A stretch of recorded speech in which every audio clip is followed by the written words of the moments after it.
Hello friends, मैं प्रियंका आर्य आप सबका आपके अपने चैनल लेट्स स्टार्ट स्टडी में बहुत बहुत स्वागत करती हूँ। जैसा कि आप सबको पता है, हमारे चैनल पे बीईओ एग्जाम के लिए रिवीजन सीरीज चलाई जा रही है, जिसके अंतर्गत हम मॉडर्न हिस्ट्री का अध्ययन कर रहे थे।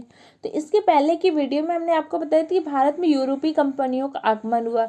उसके बाद क्या हुआ, आगमन होने पर अंग्रेजों ने क्या किया, अलग अलग, जैसे फ्रांसीसियों के मध्य बेदरा का युद्ध हुआ। इसके अलावा क्या, उन्होंने भारतीयों के साथ अलग अलग युद्ध हुए, जैसे आंग्ल मराठा युद्ध, आंग्ल मैसूर युद्ध हुआ, बक्सर का युद्ध हुआ। इनमें क्या हो रहा था, अंग्रेजों ने प्रत्यक्ष अप्रत्यक्ष रूप से क्या हुए थे, युद्ध लड़े। इस कारण क्या होता है, क्योंकि अंग्रेज शासन में क्या चाहते थे, भारत में अपने आधिपत्य स्थापित करना चाहते थे। इस सब को हमने आपके पिछले वीडियो में पढ़ाया था। अगर अभी तक आपने वो वीडियो नहीं देखा तो हमारे चैनल की प्लेलिस्ट में जाइए, वो जाके वीडियो देख लीजिए, क्योंकि जब आप उस वीडियो को देख लेंगे तो आपका कॉन्सेप्ट ज़्यादा अच्छे से समझ में आएगा। और हमारे चैनल को सब्सक्राइब कर लीजिए, जिससे क्या होगा कि हमारे चैनल पे आने वाले सारे वीडियो के आपको रेगुलर वे पे नोटिफिकेशन मिलते रहेंगे। जिससे क्या होगी, आपको रेगुलर वे पे नोटिफिकेशन मिलेंगे तो आपकी कोई भी क्लास मिस नहीं होगी। जिससे क्या होगा, आप सारी क्लासें आसानी से देख लेंगे तो आप अपने एग्जाम में बहुत अच्छा स्कोर करेंगे। ओके फ्रेंड, आज के इस वीडियो में हम पढ़ेंगे अंग्रेजों और सिखों के मध्य संबंध कैसे थे, आंग्ल सिख युद्ध क्या हुआ, अंग्रेजों के विरुद्ध हुए विद्रोह, जैसे कौन कौन से विद्रोह थे। आपका सन्यासी विद्रोह हुआ था, कूका आंदोलन हुआ था, वेल्लोर का विद्रोह हुआ था। और सैनिकों के भारत में क्या हुआ था, अंग्रेजों के विरुद्ध प्रथम सैनिक विद्रोह कौन सा, जो धर्म के आधार पर हुआ था। 1857 का विद्रोह क्या होता है, उस टाइम पे जो साहित्य प्राप्त हुए थे 1857 के विद्रोह के बारे में उल्लेख है, उन सब के बारे में पढ़ेंगे। तो इसलिए इस वीडियो का पूरा एंड तक देखिए, जिससे क्या होगा कि इस टॉपिक से कोई भी क्वेश्चन जो आएगा तो आप आसानी से कर लेंगे। तो चलिए पहले पढ़ते हैं अंग्रेजों और सिखों के मध्य संबंध के बारे में। अंग्रेजों और सिखों के मध्य संबंध के बारे में पढ़ने से पहले हम सिखों के बारे में पढ़ लेते हैं कि इनके कितने गुरु हुए थे, कुल सिख धर्म में कितने गुरु हुए, सिख धर्म की स्थापना किसने की, और जैसे इंपॉर्टेंट पॉइंट है। तो चलिए पहले इसके बारे में डिस्कस करते हैं। तो पहले हम पढ़ते हैं सिख संप्रदाय की स्थापना किसने की थी। तो सिख संप्रदाय की स्थापना की थी गुरु नानक देव ने। किसने की थी, गुरु नानक देव ने। अब यही क्या हुआ, आपके सिखों के प्रथम गुरु भी हुए। अगर आपसे कभी पूछते हैं सिखों के प्रथम गुरु कौन हुए थे, तो गुरु नानक देव हुए। अब सिखों के प्रथम गुरु थे गुरु नानक देव, क्योंकि इन्होंने क्या किया था, सिख संप्रदाय की स्थापना की थी।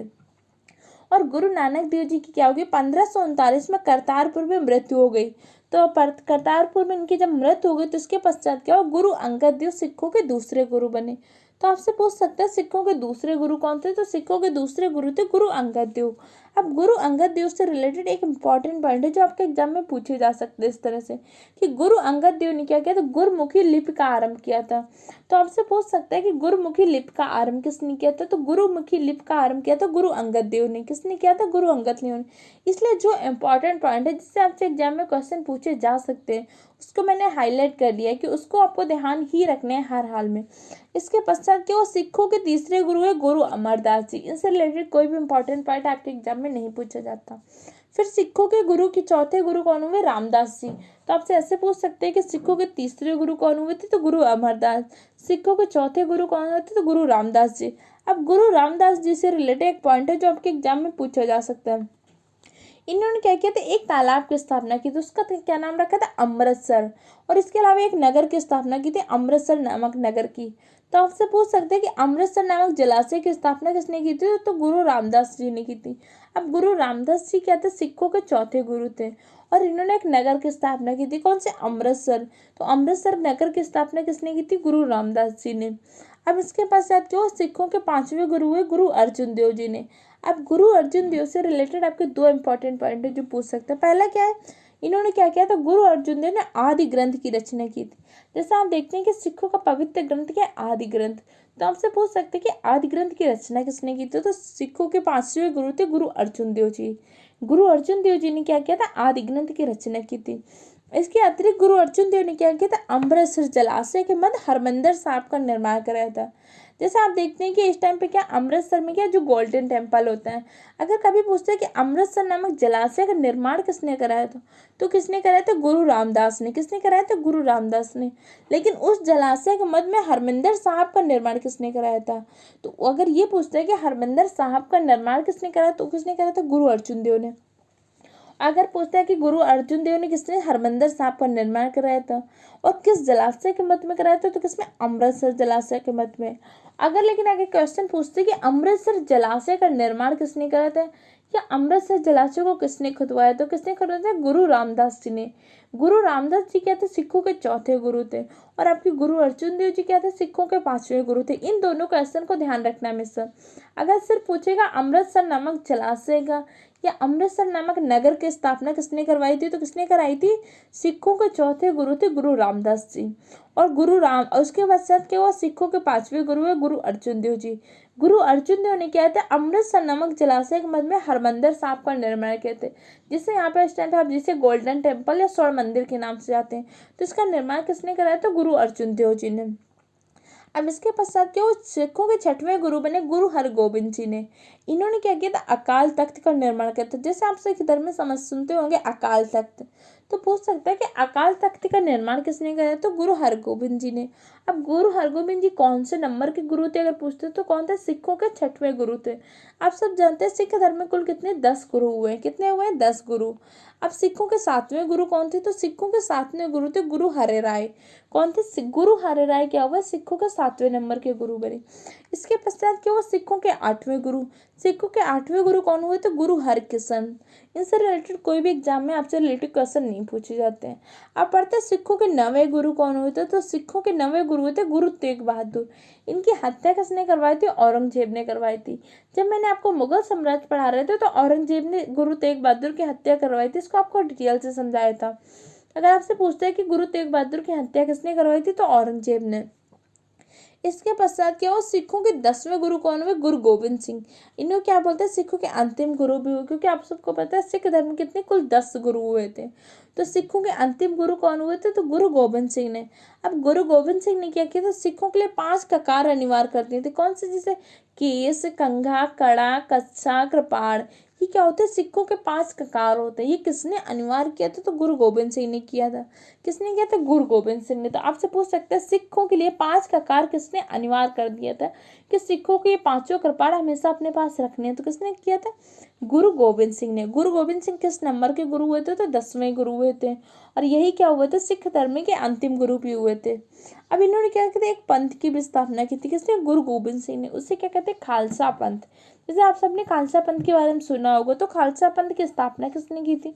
तो खालसा पंथ की स्थापना की थी गुरु गोविंद सिंह ने। किसने की थी? गुरु गोविंद सिंह ने। अब गुरु गोविंद सिंह की क्या हो गई थी? नांदेड़ में।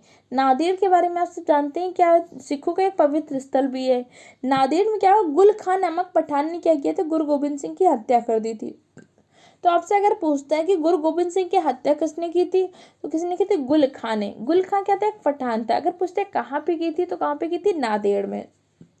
अब सिख धर्म में क्या होती है? कुल 12 मिसल या शाखाएं हैं, क्योंकि इसके बाद जैसे आप महाराजा रणजीत सिंह के बारे में पढ़ेंगे तो समझेंगे वो किस शाखा से संबंधित थे। वो क्या थे? शुक्र चकिया नामक एक मिसल से संबंधित थे। तो आपको ये पता होना चाहिए ना कि सिख धर्म में कुल कितनी मुख्यतः 12 मिसल या शाखाएं होती हैं।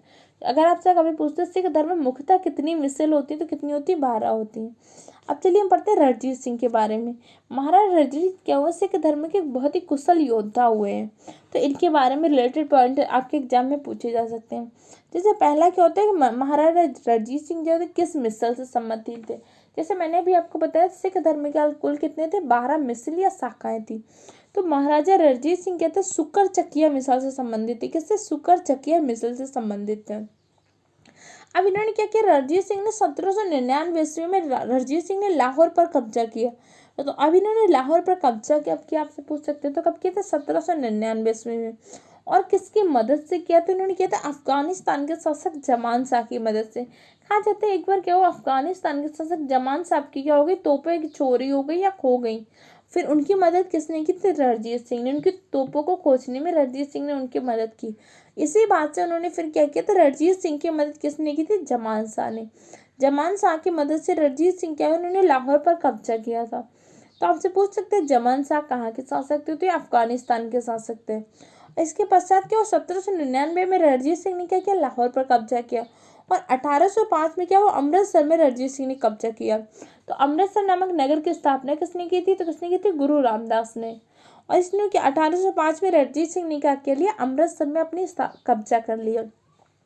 और अगर पूछते हैं कि रणजीत सिंह ने अपनी राजधानी किसको बनाया था, तो रणजीत सिंह ने अपनी राजधानी लाहौर को बनाया था। किससे बनाया था? लाहौर को। और 1807 में क्या हुआ, रणजीत सिंह और अंग्रेजों के मध्य एक अमृतसर की संधि हुई। तो पहले आपसे पूछ सकते हैं कि अमृतसर की संधि कब हुई। तो अमृतसर की संधि आपकी कब हुई थी, 1807 में हुई थी। किसके किसके मध्य हुई, तो रणजीत सिंह और अंग्रेजों के मध्य हुई थी। किसके मध्य हुई थी, रणजीत सिंह व अंग्रेजों के मध्य 1807 में अमृतसर की संधि हुई। इस संधि के तहत क्या क्या, क्योंकि उस टाइम पे क्या था, सतलज नदी थी, उसके जो एक तरफ सिंधी का क्षेत्र था, एक तरफ पूर्व का क्षेत्र था और एक तरफ आपका क्या था, पश्चिम का क्षेत्र था। एक्चुअली पूर्व के क्षेत्र में क्या था, अधिकतर जो भी राजा हुए थे, जो शासक हुए थे, उन्होंने क्या किया था, अंग्रेजी साम्राज्य में अपना विलय कर दिया था। लेकिन पश्चिम क्षेत्र में क्या था, काफी वीरान क्षेत्र था, वीरान था, दुर्जन क्षेत्र था। वहां पे अभी भी क्या थे, बहुत सारे छोटे छोटे शासक थे जिन्होंने क्या किया था, अंग्रेजी साम्राज्य में विलय नहीं किया था। तो अंग्रेजों ने यहाँ पे क्या किया, अपनी कूटनीति का परिचय देते हुए इन्होंने क्या किया, 1807 में एक संधि कर ली, अमृतसर की संधि, जिसमें उन्होंने महाराजा रणजीत सिंह से कहा कि आप सतलज नदी के पूर्व के क्षेत्र में आक्रमण नहीं करेंगे, पश्चिम के क्षेत्र में चाहे जितना अपने साम्राज्य का विस्तार कर सकते हैं, लेकिन आप पूर्व के क्षेत्र में आक्रमण नहीं करेंगे। और महाराजा रणजीत सिंह उनकी इस नीति को समझ नहीं पाए। उन्होंने क्या सोचा था कि पूर्व के क्षेत्र में तो हमारा वैसे भी काफी हद तक साम्राज्य फैला हुआ है, पश्चिम के क्षेत्र में जो छोटे छोटे शाखा है उनसे अगर एक एक करके युद्ध लड़ेंगे तो हमारा काफी टाइम भी बर्बाद होगा, तो धन भी व्यय होगा। इसलिए उन्होंने क्या किया, महाराजा रणजीत सिंह को अनुमति दे दी कि आप उस क्षेत्र में फैला सकते अपना विस्तार, क्योंकि उन्हें पता था कि जब इनसे हो जाएगा तो इसके पश्चात क्या करें, महाराजा रणजीत को पराजित करके उनसे प्राप्त कर सकते हैं। आगे चलकर यही बात होती भी है। इसके अतिरिक्त क्या हुआ, 1831 में रोपड़ में महाराजा रणजीत सिंह क्या हुआ, विलियम बेंटिक से व्यक्तिगत रूप से मिले थे। अगर आपसे पूछता है कि महाराजा रणजीत सिंह किस गवर्नर से व्यक्तिगत रूप से मिले थे, तो किससे मिले थे, विलियम बेंटिक से। कब मिले थे, तो 1831 में। कहाँ मिले थे, तो रोपड़ में मिले थे। इसके अतिरिक्त महाराजा रणजीत सिंह के राज को एक उपाधि दी गई थी, क्या, सरदार ए खालसा। तो इस चीज को याद रखना है, क्योंकि आप सबको पता है कि बीईओ के एग्जाम में क्या होता है, क्वेश्चन पूछने का मेथड थोड़ा सा डीप होता है, या कई बार क्या होता है, लैंग्वेज इस तरह से क्वेश्चन पूछते हैं। तो आपसे देख सकते हैं कि सरदार ए खालसा का सम्मान इनमें से किस शासक से, तो किससे होगा, महाराजा रणजीत सिंह से, क्योंकि महाराजा रणजीत सिंह के राज्य को क्या बोलते थे, सरदार ए खालसा। तो इनकी सेना को क्या बोलते थे, तो इनकी सेना को फौज ए खास कहते थे, क्योंकि आपको पता है कि महाराजा रणजीत सिंह स्वयं एक बहुत ही कुशल योद्धा थे और इनकी सेना भी बहुत ही कुशल थी। एशिया की दूसरी सर्वश्रेष्ठ सेना कहा जाता है किसको, फौज ए खास को। तो अगर आपसे कभी पूछता है एशिया की दूसरी सर्वश्रेष्ठ सेना है, उस टाइम पे किससे कहते थे, तो किसको कहते थे, फौज ए खास को। और ये फौज ए खास का संबंध किससे, महाराजा रणजीत सिंह थे, क्योंकि महाराजा रणजीत सिंह की सेना को क्या बोलते थे, फौज ए खास। अब इसके अंदर जब ये शासक थे तो उन्होंने क्या किया था, गुरु नानक और गुरु गोबिंद सिंह के नाम के सिक्के चलाए थे। तो आपसे पूछ सकते हैं कि गुरु नानक और गुरु गोबिंद सिंह के नाम के सिक्के किसने चलाए थे, तो महाराजा रणजीत सिंह ने चलाए थे। अब 7 जून 1839 में क्या हो जाता है, महाराजा रणजीत सिंह की मृत्यु हो जाती है। तो आपसे पूछ सकते हैं कि इनकी मृत्यु कब होती है, तो 7 जून 1839 में। इनकी मृत्यु के पश्चात क्या होता है, खड़क सिंह, निहाल सिंह और दिलीप सिंह शासक बनते हैं। और दिलीप सिंह क्या होता है, अंतिम शासक होते हैं जो अपने मगध पंजाब के क्षेत्र को क्या होता है, अपने नियंत्रण में बनाए रखते हैं। इसके पश्चात लेकिन ये क्या होते हैं, महाराजा रणजीत सिंह जैसे कुशल योद्धा या कुशल शासक नहीं होते। अगर पूछते हैं कि अंतिम शासक कौन हुए, तो दिलीप सिंह हुए। इसके पश्चात क्या हुआ था कि अंग्रेजों ने 1843 में सिंध के पश्चिमी भाग पर कब्जा कर लिया। जैसे क्या हुआ था कि आपके अमृतसर की संधि होती है, उसमें क्या हुआ था कि उन्होंने कहा कि पूर्व के क्षेत्र पर आप आक्रमण नहीं करेंगे और पश्चिम के क्षेत्र में आप चाहे जितना अपने साम्राज्य का विस्तार कर सकते हैं। तो मैंने आपको बताया कि वहाँ पे क्या, तो उन्होंने कूटनीति का परिचय देते हुए कहा कि अब जब महाराजा रणजीत सिंह ने क्या किया, पश्चिम के क्षेत्र में पूरा अपना विस्तार कर लिया, वहाँ के छोटे छोटे शासकों राज्यों को जीत लिया, अपने साम्राज्य में मिला लिया, तो 1843 में उन्होंने सिंध के पश्चिमी भाग पर पूरा कब्जा कर लिया, किसने, अंग्रेजों ने। अब इसके पश्चात पढ़ते हैं आंग्ल सिख युद्ध। क्या हुआ, अंग्रेजों और सिखों के मध्य 2 मुख्य युद्ध हुए जिन्हें हम आंग्ल सिख युद्ध के नाम से जानते हैं। तो कई बार क्या होता है, आपके एग्जाम में इससे रिलेटेड क्वेश्चन पूछे जा सकते हैं। तो चलिए पहले हम पढ़ते हैं प्रथम आंग्ल सिख युद्ध के बारे में। तो पहले आपसे पूछ सकते हैं प्रथम आंग्ल सिख युद्ध कब हुआ, तो युद्ध हुआ था 1845 से 1846 तक। कब से कब तक चला, 1845 से 1846 तक चला। अगर कई बार आपसे पूछ सकते हैं कि प्रथम आंग्ल सिख युद्ध के समय गवर्नर कौन था, तो इस समय कौन था, लॉर्ड हार्डिंग गवर्नर था। और इस युद्ध में क्या हो गया, सिख पराजित हो गए। अब जब सिख पराजित हो गए तो उन्हें एक संधि करनी पड़ी 1846 में। कौन सी संधि, लाहौर की संधि।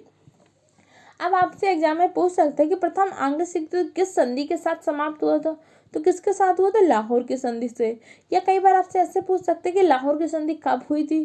तो कब हुई थी? 1846 में। किसके किसके मध्य हुई? तो सिखों व अंग्रेजों के मध्य हुई थी। और इस समय कौन सा गवर्नर कौन था? तो लॉर्ड हार्डिंग था। अब चलिए पढ़ते हैं इसमें क्या था इस टाइम पे जब आंग्ल सिख युद्ध हो रहा था प्रथम। इसमें एक थे हेनरी लॉरेंस। हेनरी लॉरेंस ने क्या किया था? इस युद्ध में अपना अद्भुत प्रदर्शन किया था अपने नेतृत्व क्षमता का। इसके कारण क्या हो गया? इसको इस युद्ध के पश्चात क्या, ब्रिटिश रेजिडेंट बना दिया गया। तो आपसे पूछ सकते हैं कि प्रथम आंग्ल सिख युद्ध के पश्चात ब्रिटिश रेजिडेंट किसको बनाया गया था? तो हेनरी लॉरेंस को बना दिया गया था। अब इसके बाद हम पढ़ते हैं द्वितीय आंग्ल सिख युद्ध के बारे में। तो आपको द्वितीय आंग्ल सिख युद्ध कब से कब तक चला? तो 1848 से 1849 तक चला। और इस युद्ध में क्या हो गया? सिख बुरी तरह से पराजित हो गए। मतलब इस तरह से पराजित हो गए कि उन्हें अपने साम्राज्य का विलय ही अंग्रेजी साम्राज्य में करना पड़ा था।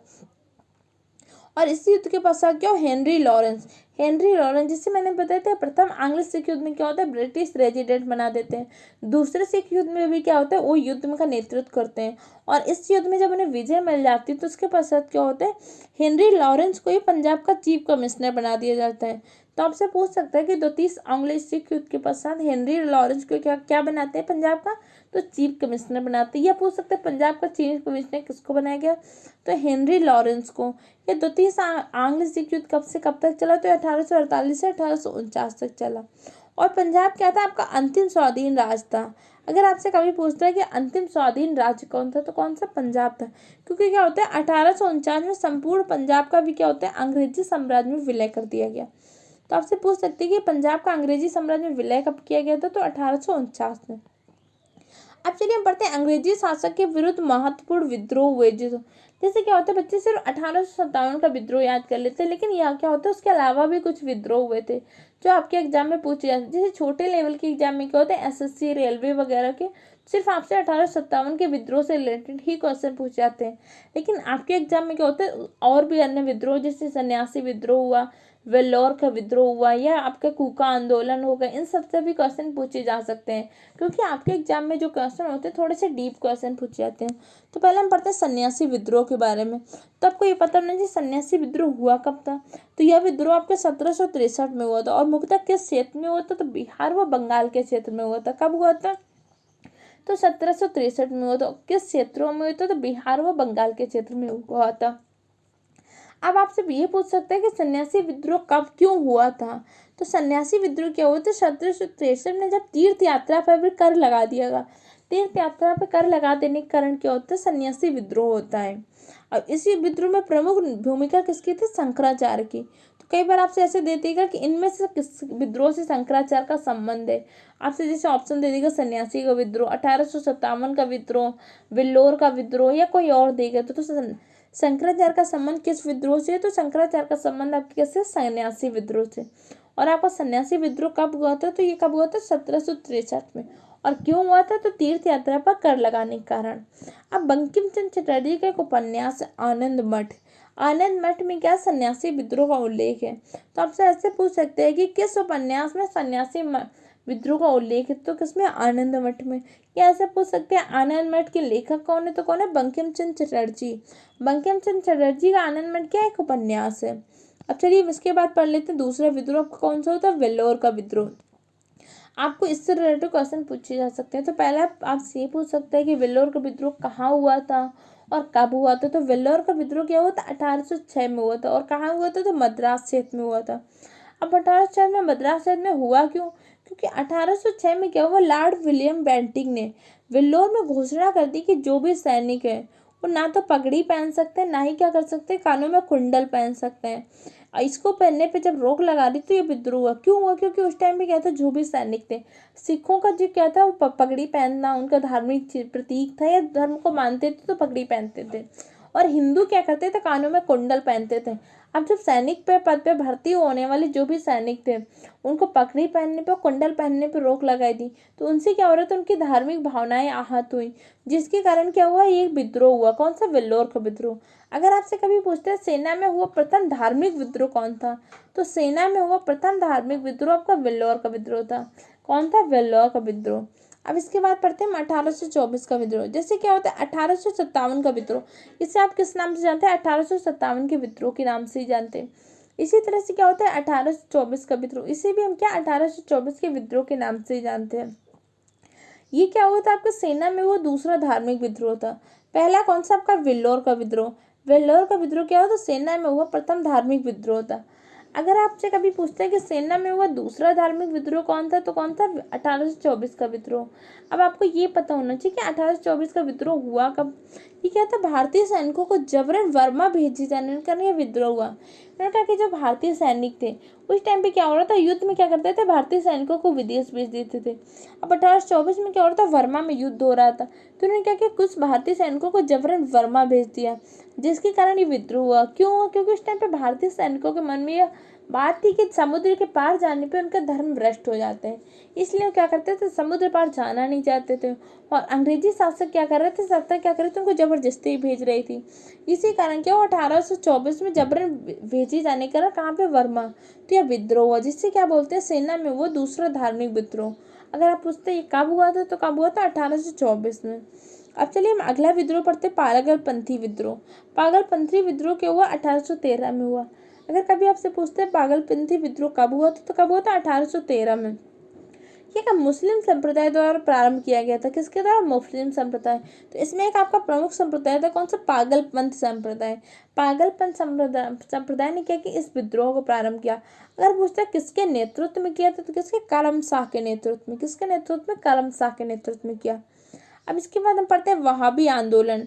इसको आंदोलन नाम दिया गया, लेकिन वास्तव में भी ये भी क्या था, एक प्रकार का विद्रोह ही था, क्योंकि आंदोलन क्या होता है आपका व्यापक स्तर पे होता है, और विद्रोह क्या होता है एक विशेष क्षेत्र में होता है। अब हम पढ़ते हैं वहाबी आंदोलन हुआ कब था, तो ये कब हुआ था, 1830 में हुआ था। ये कैसा था, एक प्रकार का सांप्रदायिक आंदोलन था। इस आंदोलन का मुख्य प्रभाव किन क्षेत्रों में रहा, अगर पूछते हैं तो बिहार, पटना और उत्तर प्रदेश में रहा। कहाँ पे रहा था, बिहार, पटना और उत्तर प्रदेश में आपके वहाबी आंदोलन का प्रमुख प्रभाव रहा। और इस आंदोलन के प्रमुख नेता अगर पूछते हैं तो कौन थे, सैयद अहमद तूती मीर। सैयद अहमद तूती मीर क्या थे, वहाबी आंदोलन के प्रमुख नेता थे। अगर आपसे कभी पूछते हैं वहाबी आंदोलन हुआ कब था, तो ये कब हुआ था, 1830 में हुआ था। और इसका मुख्य उद्देश्य क्या थे, विशुद्ध रूप से इस्लाम की स्थापना भी करना चाहते हैं। वो कहते थे कि विशुद्ध रूप से हम इस्लाम की स्थापना करना भी उद्देश्य था किसका, वहाबी आंदोलन का। अब चलिए अगला पढ़ लेते हैं कूका आंदोलन। कूका आंदोलन कब हुआ था, अगर पूछते तो कब हुआ था, 1840 में हुआ था। और किसने प्रारंभ किया था, तो भगत जवाहर व राम सिंह कूका, इन दोनों ने के नेतृत्व में क्या हुआ था, ये आंदोलन प्रारंभ हुआ था। और कब प्रारंभ हुआ था, 1840 में। अब इनका मुख्य उद्देश्य क्या था, सिख धर्म में जो व्याप्त बुराइयां थी उनको समाप्त करने के उद्देश्य से आंदोलन प्राप्त हुआ। जबकि सिख धर्म में व्याप्त बुराइयां थी उनको समाप्त करने के उद्देश्य से क्या हुआ था, यह आंदोलन प्राप्त हुआ, प्रारंभ हुआ था। कौन सा, कूका आंदोलन। अगर आपसे पूछता है कूका आंदोलन कब हुआ था, तो 1840 में। किसके नेतृत्व में हुआ, तो भगत जवाहर व राम सिंह कूका के नेतृत्व में। अब हम पढ़ते हैं सेना भर्ती अधिनियम। अब ये सेना भर्ती अधिनियम कब आया, तो ये सेना भर्ती अधिनियम कब आया आपका, 1856 में।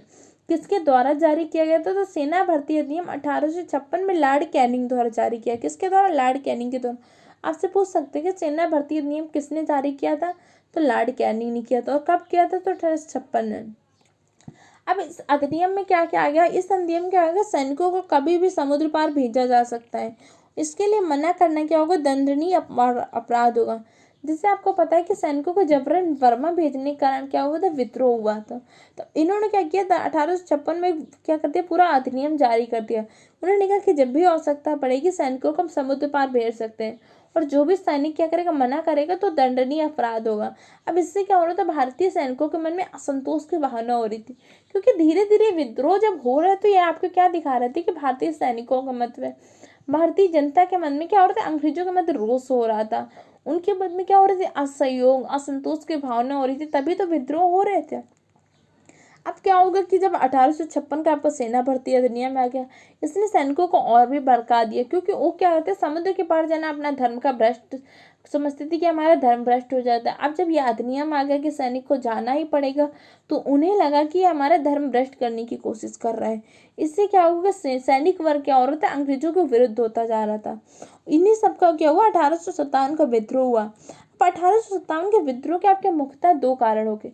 पहला क्या, आपका तात्कालिक कारण, और दूसरा क्या होता है, अन्य कारण होता है। तात्कालिक कारण क्या हुआ, उस टाइम पे एक बंदूक आई, एनफील्ड राइफल लाएगी। एनफील्ड राइफल को एक बंदूक थी, ब्राउन बेस बंदूक, उनके स्थान पर प्रयोग करने के लिए कहा गया। और उस टाइम पे अफवाह उड़ी थी कि इसमें जो होगा, इस राइफल में क्या है कि गाय व सुअर की चर्बी है। अब वो गाय व सुअर की चर्बी से क्या हो रहा था, हिंदू तथा मुसलमान दोनों की धार्मिक भावनाएं आहत हो रही थी। और जैसे आप देख रहे हैं कि उसका क्या हुआ, 1856 का अधिनियम आया, या इससे पहले की जो घटनाएं हो रही थी, धीरे धीरे क्या हो रहा था, सैनिकों के मन में रोष तो व्याप्त हो ही रहा था अंग्रेजों की नीतियों के खिलाफ। अब इसने क्या किया, पूरा आंख में घी डालने का काम किया। तो इससे क्या किया, उन्होंने क्या किया, हिंदू ने सैनिक ने भी तथा मुसलमान सैनिकों ने, दोनों ने क्या किया, उस राइफल के प्रयोग करने से इनकार कर दिया। तब आपका जो 1857 का विद्रोह हुआ, इससे रिलेटेड इसमें क्या हुआ था, विभिन्न लेखकों ने इसके बारे में कहा। किसी ने इसे भारत का स्वतंत्रता संग्राम कहा, किसी ने भारत का सिर्फ स्वतंत्रता संग्राम कहा, किसी ने इसे राष्ट्रीय विद्रोह कहा। तो इसको याद रखना है कि किसने क्या कहा। कई बार क्या होता है, आपसे पूछ लेता है कि 1857 के विद्रोह को वी.डी. सावरकर ने क्या बोला था, या डिसरेली ने क्या बोला, या अशोक मेहता ने क्या बोला। ये आपके जो इंपॉर्टेंट है, आपसे पूछ सकता है। तो वी.डी. सावरकर ने 1857 के विद्रोह को क्या बोला था, भारत का प्रथम स्वतंत्रता संग्राम। अगर पूछेगा कि 1857 के विद्रोह को भारत का प्रथम स्वतंत्रता संग्राम किसने बोला था, तो वी.डी. सावरकर ने। और अशोक मेहता ने क्या कहा था, इस विद्रोह को भारत के स्वतंत्रता संग्राम कहा था। अगर पूछता है कि अशोक मेहता ने 1857 के विद्रोह को क्या कहा था, अशोक मेहता ने कहा कि ये क्या था, भारत का स्वतंत्रता संग्राम था। और अशोक मेहता की एक 1857 के विद्रोह से संबंधित एक पुस्तक है जो आपसे पूछी जा सकती है। क्या नाम है उस पुस्तक का, 1857 एक महान विद्रोह। ये किसकी पुस्तक है, तो अशोक मेहता की।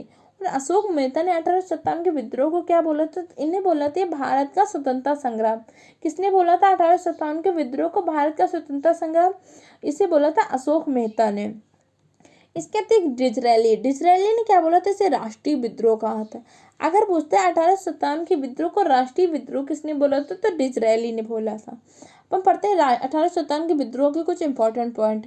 1857 के विद्रोह का प्रारंभ कहाँ से हुआ था, तो 1857 के विद्रोह का क्या हुआ था, प्रारंभ मेरठ से हुआ था। अब ये आपका जो विद्रोह हुआ था कि असफल क्यों हुआ, आपको पहले ये पता होना चाहिए। चलिए आपको पता है कि इसके दोनों कारण क्या हो गए, वो राइफल के प्रयोग करने से लोगों ने इनकार कर दिया सैनिक वर्ग में। तो इसमें मुख्यतः क्या हुआ था, सैन्य वर्ग ने ही भाग लिया था। बाकी जैसे कृषिक वर्ग था, काफी सारे जमींदार वर्ग था, उसने भी भाग नहीं लिया। ये मुख्यतः क्या था, एक प्रकार का सैनिक विद्रोह था और सैन्य वर्ग ने भाग लिया। इसके अतिरिक्त जो छोटे छोटे शासकों या राजाओं ने भाग लिया। तो ये क्या था, कोई व्यापक रणनीति नहीं थी कि ये सब अपने अपने उद्देश्य से लड़ रहे थे। जैसे क्या होगा, कानपुर में तात्या टोपे लड़ेंगे तो उनका अपना उद्देश्य था।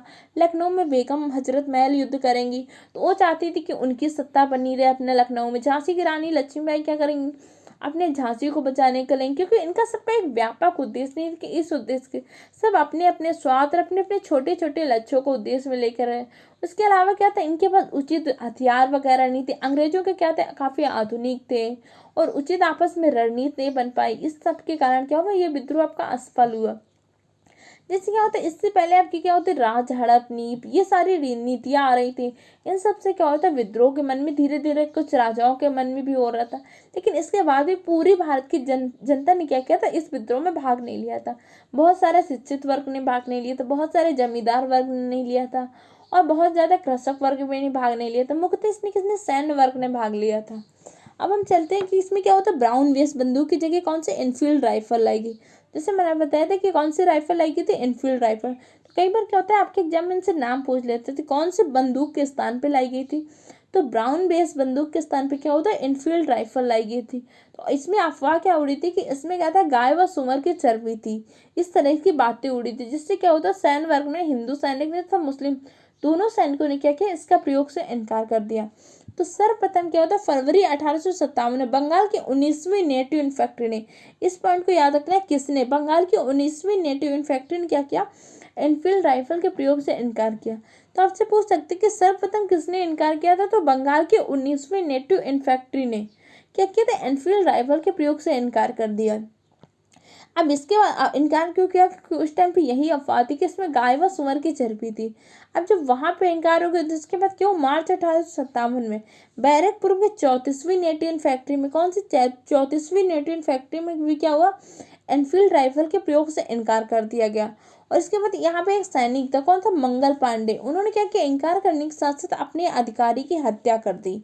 अब इसलिए गदर का प्रथम सिपाही अगर कभी आपसे पूछते हैं तो गदर का प्रथम सिपाही बोला जाता है मंगल पांडे को। किसको? मंगल पांडे को।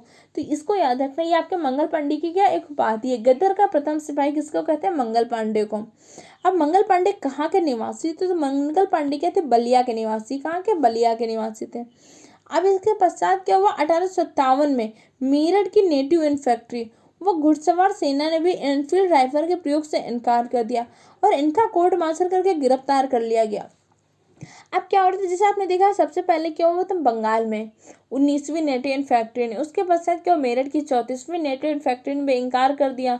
उसमें आपका एक सैनिक था मंगल पांडे, उसने क्या किया? इनकार करने के साथ साथ अपने एक अधिकारी की हत्या भी कर दी। अब ये जो क्या हो रही थी घटनाएं, इसके पश्चात क्या हुआ? 1857 में मेरठ की नेटिव इन्फेंट्री और घुड़सवार सेना दोनों ने क्या कर दिया? संयुक्त रूप से एनफील्ड राइफल से प्रयोग से इनकार कर दिया। इससे क्या हो गया? अंग्रेज सरकार में बौखलाहट बढ़ गई। पहले क्या था? बंगाल में, उसके बाद 34वीं नेटिव इन्फेंट्री में। अब इसके यहाँ पे क्या हुआ? सम्मिलित पूरी सेना ने, नेटिव इन्फेंट्री ने भी तथा घुड़सवार सेना ने भी क्या क्या? एनफील्ड राइफल के प्रयोग से इनकार कर दिया। इससे उन्होंने क्या किया कि सबका कोर्ट मार्शल करके उनको गिरफ्तार कर लिया। अब जब इतने बड़े पैमाने पर गिरफ्तारी हो गई तो इससे क्या होगा? और सैन्य वर्ग के मन में क्या हुआ? बहुत ज़्यादा रोष हो गया, बहुत ज़्यादा नाराजगी हो गई। अब इसमें दूसरी बातें आग में घी डालने क्या क्या क्या अप्रैल 1857 में मंगल पांडे को फांसी दे दी गई। अब जब अप्रैल 1857 में मंगल पांडे को फांसी दी गई, इतने बड़े स्तर पर सेना का कोर्ट मार्शल करके गिरफ्तार कर लिया गया, तब क्या हुआ? 10 मई 1857 को मेरठ की पैदल टुकड़ी ने क्या किया? इस विद्रोह का प्रारंभ किया। किसने किया था? मेरठ की पैदल टुकड़ी ने। अगर पूछते कि सर्वप्रथम प्रारंभ कहाँ से हुआ तो मेरठ से, और मेरठ में भी सेना के किस क्षेत्र ने पहले किया था? तो किसने? पैदल टुकड़ी ने। और कब किया था? तो 10 मई 1857 को। अब ये 10 मई 1857 को उन्होंने प्रारंभ किया। इसके पश्चात क्या? 11 मई को दिल्ली पहुंचकर बहादुर शाह जफर दोती को, किसको? बहादुर शाह जफर दोती को इन्होंने क्या किया? अपना नेता घोषित कर दिया। जैसे आपने बहादुर शाह जफर दोती के बारे में पढ़ा था जब हमने मुगल साम्राज्य में उत्तर मुगल सम्राट के बारे में पढ़ा रहे थे, तब मैंने आपको बहादुर शाह जफर दोती के बारे में बताया था। अब इन्होंने क्या किया? 1857 के विद्रोह का संयुक्त रूप से नेतृत्व इनको दे दिया, इन्हें नेता घोषित कर दिया। लेकिन उन्होंने क्या किया? कुशल रूप से संभाल नहीं पाए थे। अगर कुशल रूप से संभाल पाते थे तो बाकी सारे सैन्य वर्ग के साथ साथ क्या होता? अन्य वर्ग जैसे कृषक वर्ग, जमींदार वर्ग, शिक्षित वर्ग में भाग लेते, तो कहा जाता है कि भारत को स्वतंत्रता उसी समय मिल जाती। अब इसके पश्चात क्या हो? जब इन्होंने बहादुर शाह जफर को अपना नेता घोषित कर लिया और 12 मई 1857 को क्या हुआ? मेरठ की पैदल टुकड़ी ने क्रांति का आरंभ किया था 10 मई से, और 12 मई को उन्होंने क्या किया? दिल्ली पर अधिकार कर लिया। क्योंकि क्या था? अंग्रेज इस युद्ध के उसमें थे नहीं कि युद्ध होगा, इन्होंने डायरेक्ट हुआ तो अंग्रेजों को संभलने का मौका ही नहीं मिल पाया। उन्होंने क्या किया? 12 मई 1857 को दिल्ली पर अधिकार कर लिया। अब जब अधिकार कर लिया, अब अंग्रेजों ने भी, अब इससे क्या हुआ? प्रमुख केंद्र क्रांतियां हुई 1857 की क्रांति। अब इसके प्रमुख केंद्र हो गए जैसे आपका दिल्ली, कानपुर, झांसी, इलाहाबाद, बिहार, ये सब आपके क्या होंगे? लखनऊ, ये आपके प्रमुख केंद्र होंगे। तो इनसे रिलेटेड आपके एग्जाम में क्वेश्चन पूछा जा सकता है कि यहाँ पे नेतृत्व किसने किया, ये यहाँ पे इस विद्रोह का दमन किसने किया, इससे रिलेटेड। चलिए हम सबसे पहले पढ़ते हैं दिल्ली के बारे में। तो दिल्ली से नेतृत्व किसने किया था? बहादुर शाह जफर व बख्त खान ने किया था। किसने किया था? बहादुर शाह व जफर ने कहाँ से किया था? दिल्ली से नेतृत्व किया था। और इसमें आपसे पूछ सकते हैं बहादुर शाह जफर की पत्नी का क्या नाम था? जीनत महल। कहा जाता है कि ये अंग्रेजों के संदेश वाहक के रूप में काम कर रही थी। तो आपसे ऐसा इससे रिलेटेड कोई एग्जाम नहीं पूछा था, लेकिन उल्लेख है कि जीनत महल क्या हुई थी? बहादुर शाह जफर की पत्नी जो थी अंग्रेजों के संदेश वाहक के रूप में काम कर रही थी। और बहादुर शाह जफर व बख्त खान ने इस विद्रोह का नेतृत्व कहाँ से किया था? दिल्ली से किया था। और दिल्ली में इस विद्रोह का दमन किसने किया? तो निकलसन व हडसन ने किया था। किसने किया था? निकलसन व हडसन ने क्या किया था? दिल्ली में इस विद्रोह का दमन किया। अब अगला बढ़ते कानपुर में। कानपुर में किसने नेतृत्व किया? तो कानपुर में नाना साहब व तात्या टोपे ने किया था। किसने किया था? नाना साहब व तात्या टोपे ने कानपुर में इस विद्रोह का 1857 के विद्रोह का नेतृत्व किया। तो आपसे तात्या टोपे का कई बार पूछ सकते कि वास्तविक नाम क्या था। तो तात्या टोपे का वास्तविक नाम था रामचंद्र पांडुरंग, और इसके अतिरिक्त नाना साहब का वास्तविक नाम था धंधु पंत। तो ये दोनों पॉइंट आपसे पूछे जा सकते हैं। अब कानपुर में इस विद्रोह का दमन किसने किया था? कैंपबेल ने किया था। किसने किया था? कानपुर में इस 1857 के विद्रोह का दमन किया था कैंपबेल ने। अब चलिए हम आगे पढ़ते हैं लखनऊ में। तो लखनऊ में इस 1857 के विद्रोह का नेतृत्व किसने किया था? बेगम हजरत महल ने। अब बेगम हजरत महल का एक बेटा था छोटा सा जो अल्पायु का था, कौन था? विरजिस कादिर। अब ये क्या हो रहा था उस टाइम पे, बेगम हजरत महल अपने शासन को बचाना चाहती थी, क्योंकि 1857 के केंद्र में जितने भी राजाओं ने भाग लिया, सब अपने अपने एक अलग कारण लेके, सबका अलग कारण लेके हुआ था। कोई एक राष्ट्रीय एकता से या राष्ट्रीय उससे नहीं हुआ था, इसलिए भी ये क्रांति क्या हो गई, आपके असफल हो गई। तो बेगम हजरत महल की क्या थी, एक उपाधि थी, कौन सी, महक परी। तो कई बार आपसे पूछ सकते हैं कि महक परी किसकी उपाधि थी, तो महक परी आपकी बेगम हजरत महल की उपाधि थी। बेगम हजरत महल ने 1857 के विद्रोह का नेतृत्व कहाँ से किया था, तो लखनऊ से किया था। और विरजिस कादिर, ये कौन था, बेगम हजरत महल का पुत्र था। अगर आपसे पूछते हैं कि लखनऊ में किसने दमन किया था, तो लखनऊ में विद्रोह का दमन किया था कैंपबेल ने। किसने किया था, कैंपबेल ने। अब चलिए आगे हम पढ़ते हैं झांसी में। तो झांसी में आप सबको पता है किसने नेतृत्व किया था, तो रानी लक्ष्मीबाई ने।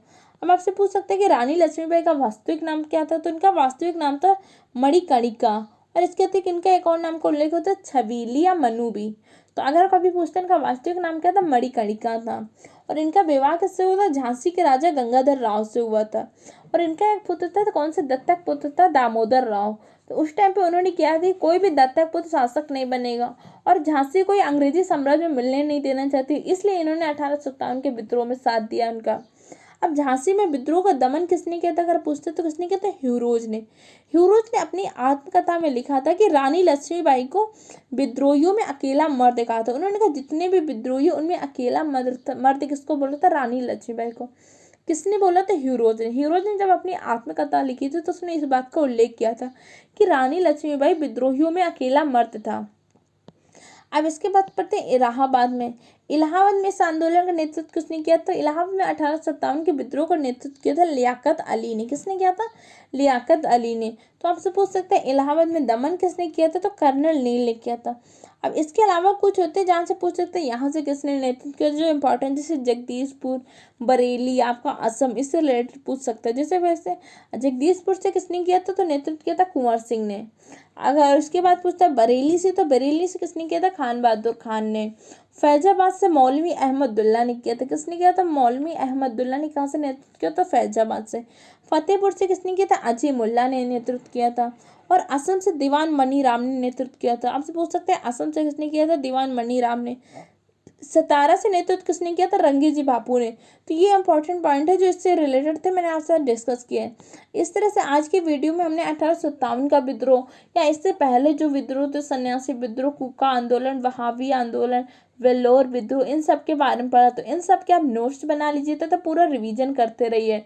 और अगर आपने इससे पहले की सीरीज नहीं देखी, जैसे मैंने इससे पहले आपको पूरे एंशियंट हिस्ट्री, पूरी हिस्ट्री पढ़ाई, तो साइंस में आपको बायोलॉजी की रिवीजन सीरीज दी है। अगर आपने अभी तक वो सारी सीरीज नहीं देखी तो हमारे चैनल के प्लेलिस्ट में जाइए, BEO रिवीजन क्रैश कोर्स के नाम से एक अलग प्लेलिस्ट बनी हुई है, वहाँ से आकर उन सब पर रिवीजन कर लीजिए, तो इसके नोट्स बना लीजिए। अगर आपको इसके PDF नोट्स चाहिए तो हमारा channel, Telegram channel let's start study को ज्वाइन कर लीजिए, वहाँ पे आपको इन सब की PDF नोट्स भी मिलती हैं। ओके फ्रेंड, रिवीजन करते रहिए तो अपने सिलेबस का बार बार रिवीजन करते रहिए, क्योंकि जैसे एग्जाम डेट आएगी कि आप अपने एग्जाम में जब सारी रिवीजन कर लेंगे तो आप बहुत अच्छा स्कोर करेंगे, क्योंकि इसमें हम क्या कर रहे हैं, हर टॉपिक के सिर्फ इंपॉर्टेंट पॉइंट डिस्कस कर रहे हैं। Okay friend, thank you for the watching the video.